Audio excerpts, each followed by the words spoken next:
How's it going, everyone? It's Ruben Stamper here from Camera Crew Outdoors, and we're back at you with another amazing video from Camera Crew Outdoors. We think you'll really enjoy this one. It also happens to be featuring yours truly, which, you know, maybe that counts for something. Probably not, but, you know, I thought I'd throw it out there. So, today we're going to be talking all about preseason preparation, okay? And I think you'll really enjoy this video. We've got 4 different members in this video where we've matched together. It's myself, Bo Hendrickson, Brendan Suozo, and Owen Rinke up in Michigan. So we're all talking about different topics that when it comes to our preseason preparation, what we do. We think it'll really help you, so we hope you enjoy, and thanks again for watching Camera Crew Outdoors. Please subscribe. Alright guys, so one of the first things I do before I even take my cameras out to the woods, and this is, you know, most people have used these cameras before out in the woods, and so they've gotten a little bit dirty. And so one of the first things that I do is I just get a Q-tip, I wet one in a little bit of water, and I clean off the lens, the sensors, and the lights, okay? And that's just going to ensure that we're going to get the most clear pictures without anything obstructing your view. That's at least on the camera. I mean, of course, you're going to be responsible for trying to keep grasses out of the way, so you can, you know, not get tons of pictures of grasses and get more pictures of deer. But anyway, so what I do is, like I said, I wet down the end, I clean all that off.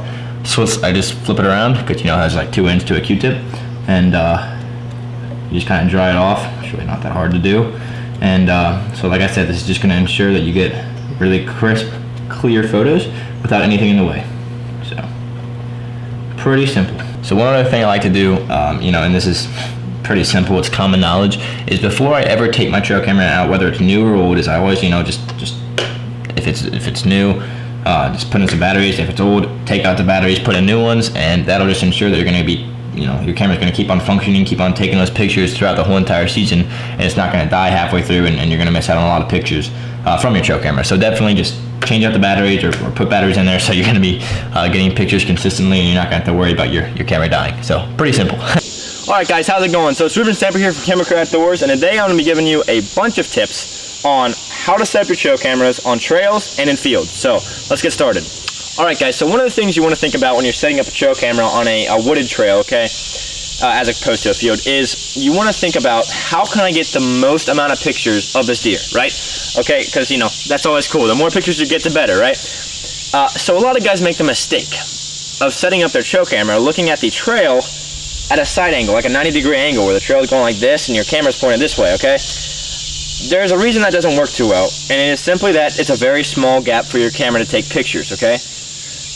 You know, just think about this. A deer's walking through, and even at a normal walk, you're going to get maybe 2 to 3 seconds of that camera being able to take pictures. And maybe if you've got an insanely expensive camera that can take pictures really well, and you know, at really great frame rates, maybe you'll be fine, all right? But personally, I don't have $600 to spend on a camera, $500, whatever. You know, I stick with the $100 to $150 range. You get quality cameras like that. And so what I like to do is I set up my trail camera looking at the trail at somewhat of an angle, okay? So you're kind of looking up the trail or down the trail. Personally, I like looking at the trail and thinking where the deer are going to be coming from, all right? So if the deer are coming from this way, all right, coming towards me, where I am right now, all right, I set up my trail camera to where I'm catching about a 20 yards swath of this path, all right? So I'm going to get about 20 yards of pictures from that deer, all right? A little bit less, because, you know, camera doesn't take that many pictures that fast. But the general idea is set up your camera so you get the most amount of pictures of that deer. Alright guys, so I want to take a second, just a second real fast, to explain why I like taking head-on pictures as opposed to walking away pictures, alright? Well, it's pretty simple. I don't like seeing a bunch of deer butts in my pictures, alright? Because it didn't really tell you anything about the deer. I like head-on pictures because it allows you to really, I think it's better for determining age personally. You know, when they're walking away from you, I think it's harder. But when they're walking toward you, you can see their antlers really well, you can see their body really well, and you can really get a great estimate as to what you're really looking for in that deer later on in the season, okay? So that's why I like to take pictures of deer coming towards me as opposed to walking away from me with my trail cameras. Alright, so when it comes to trail cameras, let's talk about height now, alright? So, well, first off, let me put my sunglasses on, because, you know, that makes me a authentic authority on the subject. No, not really. But when you're talking about trail camera height, the companies love to give you a set height, you know, 2 or 3 feet. The thing about that is you're going to be in different terrain, okay? It's not going to be a flat surface every single time. I'm in a relatively flat place. I like to put my cameras in relatively flat places if I can, but I am also on a bit of a hill. So So what I do is I just think about where the deer's chest is going to be, okay? I like aiming my camera to, like if I was going to point it in a direct line right from the lens, I want it to hit like right below the neck, okay? And the reason for that is that gets you the whole entire deer, okay? You're getting the bottom half and the top half in your frame, okay? And, you know, I find that works the best for me. I don't like putting mine too low because then you don't get the head. You put it too high, you don't really get to see the whole entire body and get a good age estimate. So what I try and do is just imagine where that deer is walking down your path. Try and think of your lens going right where that deer's going to be, and if it lands right below the neck, you're going to get a really, really nice picture. And you know, that's how I always have used my trail cameras, and it works really well for me. All right, so let's talk about modes on your cameras. All right, so if you're in the $100 to $150 range camera price range, you know, I like to go with the 3-round burst, okay? The 3-photo burst. It's in a lot of cameras, it's a function in a lot of cameras, and I go for the shortest amount of intervals possible because I love a lot of pictures and I like to get them quick so the deer, you know, don't have a chance to get away, so I can't get a good view of them. And so, you know, a lot of people like videos. I love videos. I would love to have videos of my deer, but the problem is with my cameras and with most other people's cameras in the mid-price range, the quality, it's all right. But the picture quality is usually better, okay? And it's usually a better, safer bet of being able to see that deer really well. And so that's why I like to go with the pictures. If you like videos, by all means go for it. It's really personal preference. But, you know, I really, really like photos because they're usually clearer and they're more succinct. It's like a still frame, you can look at everything really well, where I think it's harder to judge, especially age in a video. But to each his own. If you don't believe that, then by all means go with the videos, but that's just my personal preference. I like photos. So a lot of people like baiting to get pictures of the deer during the off season, okay? And you know, I understand that, and I'm a huge fan of Trophy Rock. That's what I've always used. A lot of people like to use corn. I think it goes away too fast. I think it's too costly, but I love Trophy Rock just because A, I know I'm benefiting my deer herd, and you know, B, I'm also getting a ton of pictures of these deer. And the reason for that, especially in the early season, you know, they won't go as hard later in the seasons, I've found out, at least on my property. But early season, it seems like they're getting a bunch of green forbs and stuff that they're eating, but it's not giving them the minerals that they really want, okay? There's trace minerals, which is why they come to the Trophy Rock, and I get tons of pictures of deer, especially bucks. Bucks are trying to build up because they've got to get their antler mass up, and they got to keep their bones strong as well. And you know, it's also good for your mothers who are still milking their fawns, but at this point in the season, you know, late July, early August, it's not really a huge deal anymore. That's more of a springtime thing. But for bucks, definitely, it'll get their antlers bigger, and you'll get more bucks in your frames if you use Trophy Rock or other minerals, whatever you like to use. Like I said, I'm a big fan of Trophy Rock. Got their hat on, you know. I've used their products for a while, and it's really helped me out. I think it's actually made my deer's antlers grow a lot. But anyways, you set that up on the trail, set it up in the field, you're gonna get pretty good results. All right, guys, so let's talk about trail camera placement and fields, okay?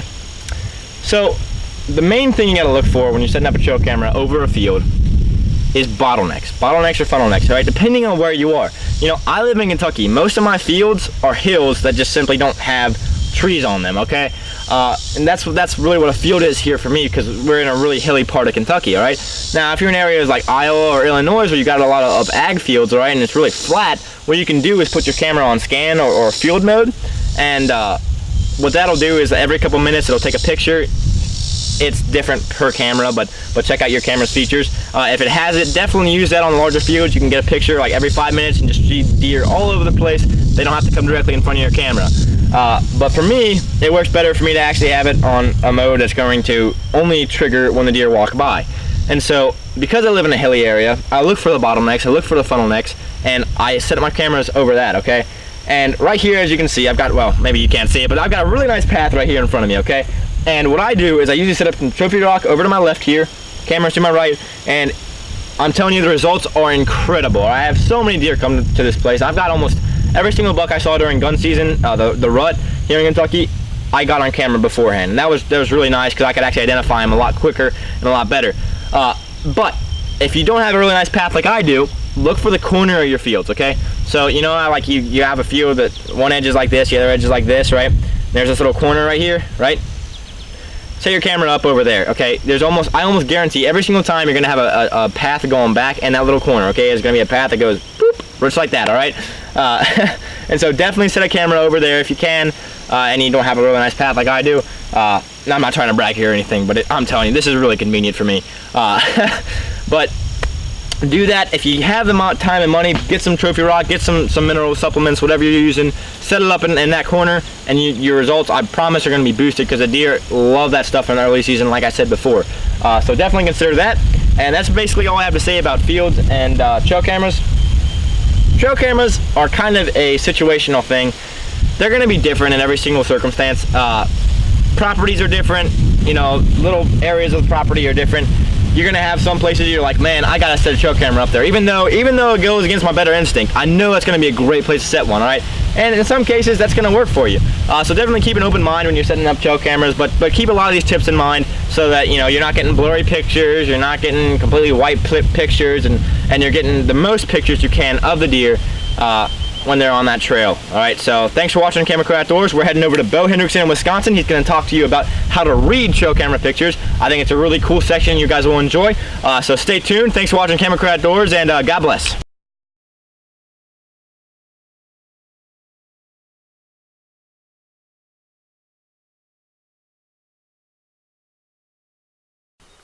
Hey guys, Bo Hendrickson from Camera Crew Outdoors, and today I'm out here doing some summer scouting. But actually what I'm really out here doing is giving you guys some tips on how to read what your trail camera pictures are going to say to you, and how you can read and pattern those big bucks, so when it comes to early season or whenever your bow season starts, you can get that buck down in the earliest amount of time, and you don't have to spend all season chasing him. Even though it's really fun, it keeps your heart going, and what drives you, makes you want to keep going out into the woods. You can possibly get them down early in season and then chase after a different buck come gun season, muzzle loader, whatever you have. So stay tuned for the tips. Alright guys, so the first major tip that I actually use a lot is, you gotta, when you're looking at those trail camera pictures, see where those deer are coming, entering the camera pictures, and see where they're leaving the pictures. See what trails they're using is the main thing. You want to see where that deer is entering your trail camera, because that can give you what trails he's using, or her. I mean, it could be a doe too, but mainly it's a buck that you're going to be tracking on your trail camera. But you can use does too, but you gotta watch where those deer are traveling, see where they enter the trail and where they leave, because if they're entering and leaving on two different trails, then you got a buck or a doe that could be feeding in one area but bedding in the other. So using that to your advantage, you can tell where those deer are traveling at, and where they're feeding and where they're really bedding at. So that can be a big help to you. And another tip, guys, that I find really useful is, once you see where that buck is entering and leaving the trail, that can help you. You can also use more cameras, I should say, to pinpoint what trails he's actually taking, which can also help with your tree stand placement. But I'm not going to get into that. That's not my part of the video. But if you see a buck that's entering on one trail and leaving on another, when you go out to check that camera again, walk up that trail that you see that he's exiting on, and go up at about 20 to 30 yards and see if the trail goes straight up, or if it veers off to the left or right or whatever. And if you see where it veers off to the left or right, put a camera right there where those two spots meet, because right there, and you have a tree and you have your trail camera right back here facing at that spot where they meet, it can make it a lot easier to figure out, is that buck going to keep on going straight, or is he going to veer off to left or right? And that can help you also to see where he's bedding and see what trails he's taking, which I said can help with your tree stand placement a lot easier. So that's really useful. I do that a lot, and it actually turns out that the deer is veering off instead of going up, when a lot of times I think he's going up. So that tip is very useful for me. I don't know about you guys, but I think you guys should try it, because it works for me, and I bet you it would work for you. Alright guys, so while I've been out here scouting, I've so far seen a total of 3 does. Actually 2 does and a fawn, but it was last year's fawn, so I consider it a doe. I wouldn't shoot that, but I consider it a doe. But in case you guys were wondering, I also saw one bunny that you'll probably see in this video. But that was an enjoyment to see. But you gotta love nature's creations and what God made for us, and really enjoy it and get out here. That's mainly what the hunting's really about. Get out here and enjoy what God created for us to see. I mean, the sunset, all these animals, deer, bunnies, birds chirping. You gotta love it. I mean, love every minute of it. That's why most of us hunt, to get out and enjoy nature, get the fresh air into our lungs, and really just see what God created for us, because it's a really magnificent thing, and we're only around on this earth for so long. So make sure you get outside sometime and really take in what God created for us. It's a great thing, and you guys should really appreciate it and not take it for granted. But anywho, as I was saying, if you guys have a buck, say that you have his core area marked out in probably this 102 area circle that you think he's just staying in. He's bedding there, coming out to feed on the edge, and then going back in. If you think you have that, and you have camera set up, and you think you have a marked down, there's other things that you gotta be working on. Since you got him marked down, you gotta be looking for the moon phase and the time and the wind direction that he's coming out. If he's coming out in daylight, and he's coming out on maybe a waning gibbous or a waxing gibbous, if you don't know what those are, look them up online. You'll be able to figure it out. But always watch those. Deer like to travel on moon phases, certain moon phases, and they'll travel at certain times during the day when their body says it's time. So always check the moon phase, wind direction, see what they're moving on. Maybe it's a full moon, northwest wind, and they're going to be moving by at 7:30 in the morning. You're going to be one choosing that stand that's best fit for that wind direction and be in that stand on that moon phase, hoping that he's going to walk by and hoping that all this will pay off. Alright guys, so as we're going through this video, no matter what it is or whatever segment we're on, if there's something that you think or that you have that works for you guys, leave it down in the comments below. We'd love to hear it. Trying new things is great, and I bet you if it works for you, it might work for us. So we may just try it, maybe you'll see what you're doing in one of our videos in the future. Who knows? So just leave it down in the comments below. If it's working for you, maybe it'll work for us. We can always try it, long run, short run. Who knows when it'll affect us, but maybe it'll possibly work for us. So if you have anything, just leave it down below.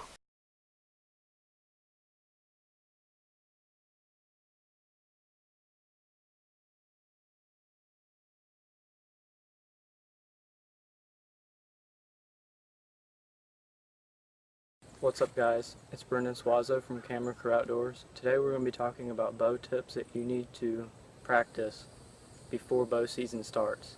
The first thing we're going to talk about is form. Everybody practices different types of form. There's millions of ways you can do it. As long as you do it the same every time, you should be good. So what I do is, the knuckle of my index finger goes right here at the back of my jaw, and I'm a right-handed shooter, so I have my release in my right hand, and I have the trigger on my release to the right side of it. So usually when you're shooting your bow, you want to be comfortable with what you're wearing. So when I'm hunting, I'm going to be wearing a hat backwards like this so the brim of the hat does not get in my way. Also, I'll probably be wearing a long sleeve shirt, but today it's too hot for that. It's going to be like 100-something degrees today, and I'm already sweating. So that's not happening. And if you're going to be wearing any heavy clothing during a late bow season hunt, also wear that when you're practicing. Another thing that I find helpful is lighted nocks. Last year I lost a whole pack of arrows before bow season even started, which that was kind of expensive. So I went out, bought all new arrows, and I said before I'm going to shoot, I went and bought lighted arrows. So now, if I lose it, I can find it at night, because I think these things last about 24 hours, maybe 48, I don't remember. They're bright red, so they'll stick out. And if I shoot a deer and can't find it, I can always go back at night and look for a red light. Another good tip to have would be to put a piece on your target somewhere, usually in the middle. I go by aim small, miss small, so this really helps me hit where I want to hit. But those 20-yard shots, yeah, they're a little off.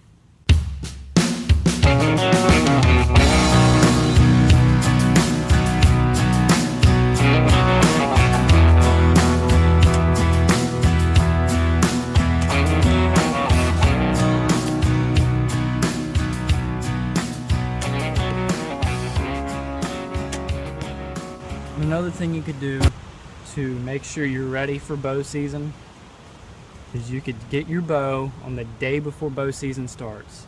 Get a paper plate or something like that and make a little mark right in the middle of the plate and take one shot at each yardage your pins on your bow is set at. So on mine it would be 20, 30, and 40. I would take 3 shots total, one at 20, one at 30, and one at 40. If I get all of them close to that dot, that means my bow is right on and ready to go for the next morning hunt. Thanks for watching Camera Crew Outdoors. Please subscribe, and we also have a Facebook, Instagram, and Twitter page. Please go follow and like those. Thanks for watching. I'll see you next.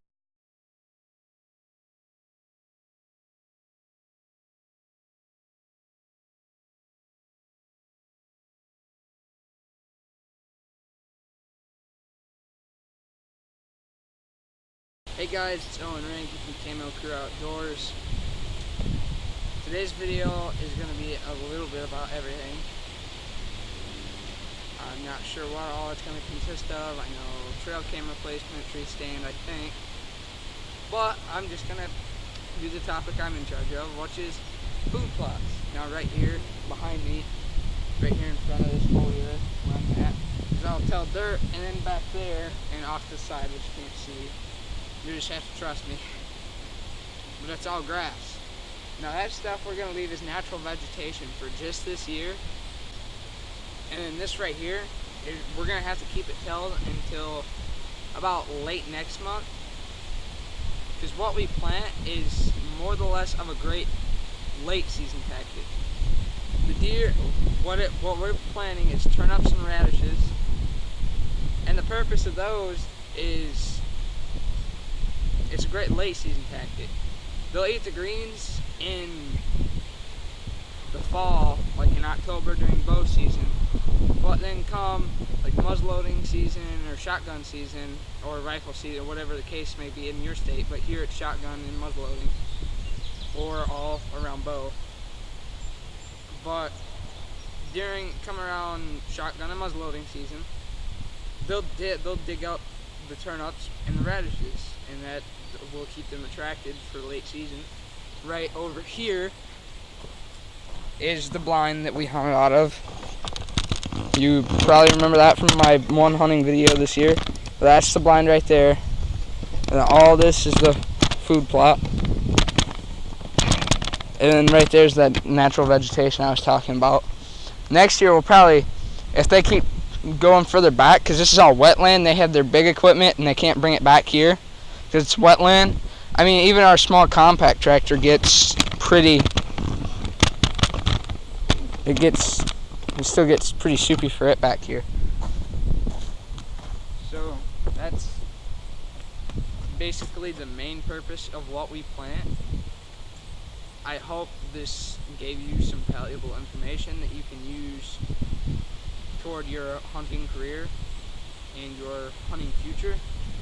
Thank you for watching, and I will see you all in my next